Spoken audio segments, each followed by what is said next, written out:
안녕하세요. 반갑습니다. 리치고의 김기현입니다. 자, 요즘 그 스트레스 DSR 2단계가 갑자기 연기가 됐죠. 그래서 이것에 대해서 좀 분석을 해줘라. 이런 댓글들이 좀 많으셔서 제가 스트레스 DSR에 대해서 말씀 좀 드리려고 합니다. 아니, 시행을 지금 며칠 앞두고 갑자기 연기가 됐네요. 이게 도대체 무슨 일일까요? 자, 왜 갑자기 연기를 하게 됐는지를 보니까 여기 이제 보시면 최근 화두가 된 그렇죠. 부동산 프로젝트 파이낸싱, 즉 PF의 연착륙을 도모하고 그다음에 서민과 자영업자의 어려운 상황을 고려를 해서 이 같은 결정을 했다고 합니다. 결국은 부동산 PF 문제와 그다음에 서민과 자영업자의 이 어려운 상황을 고려를 해서 2달 연기를 했다. 이런 이야기고요. 또 이와 더불어서 또 일부에서는 또 이게 또 부동산 가격 상승세에 또 불을 붙일 수 있는 거 아니냐. 그리고 또 부채가 급증하면서 또 가계부채 문제를 악화시킬 수 있는 거 아니냐. 이런 이야기들이 나오고 있습니다. 자, 일단 부동산 이제 PF 문제가 좀 심각하죠. 그래서 이 PF 부동산 연착륙을 시키는 게 더 시급하다라고 지금 보고 있는 거죠. 그래서 이제 대출 규제를 미뤘다라고 하는 겁니다. 뭐 어떻게 보면은 개인들이 대출을 조금 시행 기간 늦춰질 때 개인들이 대출 더 받아라. 그럼 뭐예요? PF 문제 좀 더 해결될 수 있는 거 아니야? 결국은 어떻게 보면 부동산 PF 문제를 좀 개인들에게 좀 떠넘기는 거 아니지? 이런 생각도 좀 잠깐 듭니다. 자, 일단 스트레스 DSR이 이제 보시면 이렇게 연봉 5천만 원에 40년 만기 주담대를 받을 경우에 은행금리 4%를 감안했을 때의 대출 한도를 보여주는 겁니다. 그래서 주기형으로 하면 2단계 때는 이렇게 줄어들고 혼합형. 근데 대부분 변동형이죠. 3억 7천 700만 원 이제 3억 5천. 그다음에 3단계가 시행이 되면 3억 2천. 그래서 본인의 연봉 정도만큼 이제 대출의 한도가 줄어드는 거죠. 자, 그런데 이 스트레스 DSR이 1단계에서 2단계로 바뀌는 게 뭐가 이렇게 심각한 문제길래 도대체 이렇게 연기를 하게 된 건지를 또 관련 신문기사 내용을 좀 보면요. 1금융권, 보통 이제 우리가 은행이라고 알고 있는 1금융권까지만 해당이 되는 게 1단계였죠. 근데 2단계부터는 이제 2금융권에 대출이 포함되는 거. 이게 바로 문제라는 겁니다. 자, 그래서 여기 보시면, 금융위원회에서는 스트레스 DSR로 인해서 실제 대출 한도가 제약이 되는 소위 영끌 고 DSR 차주. 그러니까 본인의 연봉에 거의 목에 달할 만큼, 대출을 많이 받은 요 비중은 7, 8% 정도에 그칠 걸로 이제 추정을 하고 있다는 거죠. 즉, 이것 때문에 이제 스트레스 DSR을 강화 1단계에서 2단계로 강화를 한다라고 해서 반드시 대출한도 축소로 이어지지는 않는다라는 이런 내용이고요. 자, 그럼에도 불구하고 이제 2단계 스트레스 DSR 도입 시점을 늦춘 이유는 뭐냐? 바로 이제 고 DSR 차주 비중이 높은 데가 어디예요? 바로 2금융권이라는 겁니다. 2금융권. 그리고 2금융권은 뭐예요? 신용대출이든 주택담보대출이든 뭐예요? 금리가 1금융권보다 훨씬 더 높죠. 자, 그래서 이 금융권 이용자의 경우에는 높은 DSR로 인해서 대출 한도가 줄어들 수밖에 없는 차주가 전체의 15% 정도라고 합니다. 자, 그런데 이제 6월 달부터 진행 중인 부동산 PF 사업장 정리가 9월 정도에 이제 마무리가 될 거라는 거죠. 그래서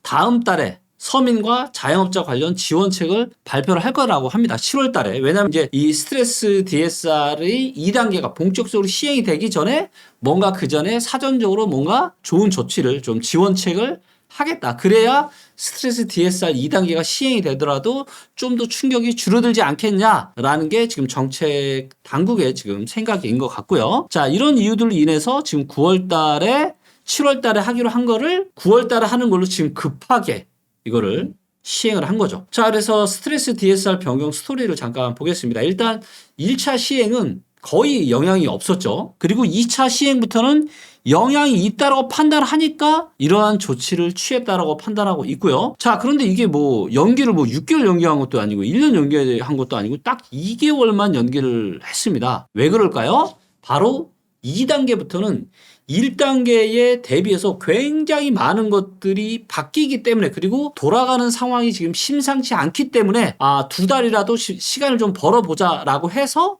지금 이렇게 시행이 연기가 지금 되고 있다라고 판단하시면 되고요. 자, 그러면 구체적으로 2단계를 하게 되면 뭐가 바뀌는지를 제가 설명을 좀 드리도록 하겠습니다. 자, 일단 보시면, 자, 1단계는 지금 이제 요 올해 8월 달까지는 1단계로 시행이 될 거고요. 1단계에서는 은행권의 주택담보대출만 포함이 됩니다. 그리고 스트레스 금리, 이게 얼마죠? 1.5%죠. 지금 정부에서 정한 게. 그래서 이 기본 스트레스 금리의 25%, 그러니까 1.5%에 25%니까 그렇게 많지 않겠죠. 요 정도만 적용이 됩니다.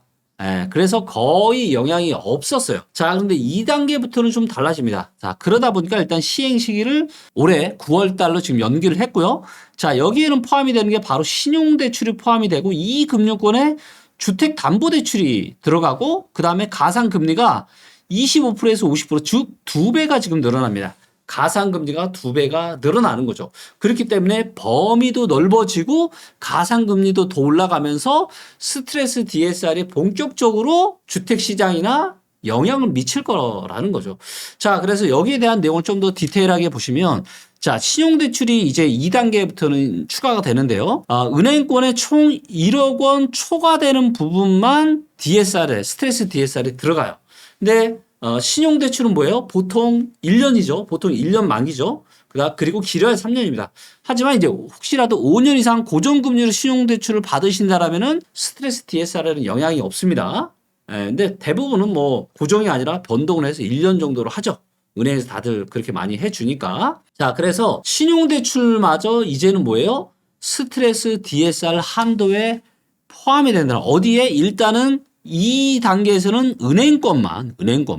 자, 그리고 2단계에서 또 추가되는 게 뭐냐? 이 금융권 주택담보대출이 추가가 되는데 이 금융권의 주택담보대출은 뭐예요? 상대적으로 대출금리가 높죠. 그래서 보험사나 저축은행 이런 데가 지금 이 금융권이잖아요. 그래서 이런 데서 대출을 받았던 사람들 또 받을 사람들한테 영향을 미칠 거라는 거죠. 자, 그래서 2단계부터는 확실하게 시장에 영향을 미치는 겁니다. 그리고 이게 심상치 않으니까 부동산 피해 보험전에 여러 가지가 지금 얽혀 있다 보니까 이거를 2달 미룬 거고 3단계는 한 반년 정도 더 미뤘습니다. 원래는 25년 초 정도에 1월 달부터 시행을 하는 걸로 지금 예상이 되어 있었는데 이거를 7월 달로 늦추겠다. 근데 3단계가 시행이 되면 훨씬 더 빡빡해집니다.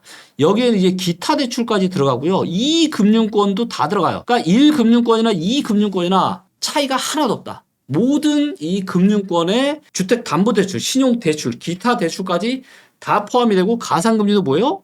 100%, 1.5%가 적용이 되는 겁니다. 네, 그렇기 때문에 여러분들 뭐예요? 네, 이걸 가지고 지금 주택시장이 올라가니 더 좋아지니, 이런 얘기를 설마 하시는 분은 없으시겠죠? 그만큼 지금 상황이 심각하기 때문에 지금 시행을 조금 늦춘다라고 좀 보시면 되고요. 자, 일부에서는 이게 혹시 부동산 대세 상승 부추기는 거 아니냐 이런 우려를 하시는 분들도 계신데 그거는 절대 아닌 것 같습니다. 이거를 예정대로 시행을 하게 될 경우에 충격이 너무 크다라고 판단해서 연기를 한 거예요. 자, 그만큼 상황이 지금 심각하다라고 판단을 한 거겠죠? 궁극적으로 뭐야? 결국은 대출의 한도는 줄어들 거라는 거죠.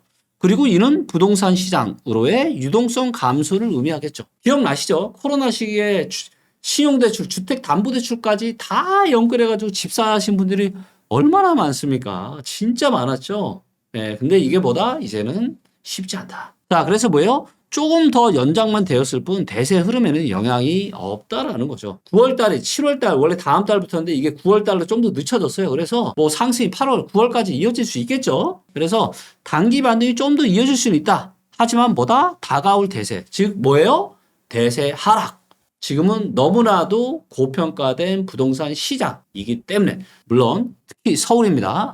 일부 지방은 지금 저평가된 지역들이 있어요. 자, 그래서 이제 어떤 정부의 지금 신세가 특례 이 정책으로 인한 정책의 효과가 아마 제가 8월이나 9월까지 이어질 수 있다라고 제가 말씀드렸죠. 하지만 이 정책 효과도 끝나가고 9월 달부터는 이제 스트레스 DSR 2단계가 시행이 될 거기 때문에 9월 달, 10월 달부터는 부동산 시장의 흐름이 이 전과는 달라질 거다. 그동안은 이렇게 조금씩 좋아졌다라면 아마 9월, 10월 이후로는 조금씩 안 좋아질 거다. 자, 그렇기 때문에 지금 어떤 이런 단기적인 이런 흐름에 의해서 대세 상승 간다, 올라간다, 빨리 지금이라도 더 늦기 전에 집 사라. 이러신 분들이 계신데요. 너무너무 위험천만한 얘기고요. 그리고 제발 저기 폭주하는 기관차나 폭주하는 브레이크 없는 자동차처럼 질주하지 마시고 지금 우리가 체크해야 될 브레이크가 뭔지에 대해서도 꼭 점검을 좀 해보시고 여러분들의 소중한 부동산 자산에 대한 의사결정을 하시면 너무 좋을 것 같습니다.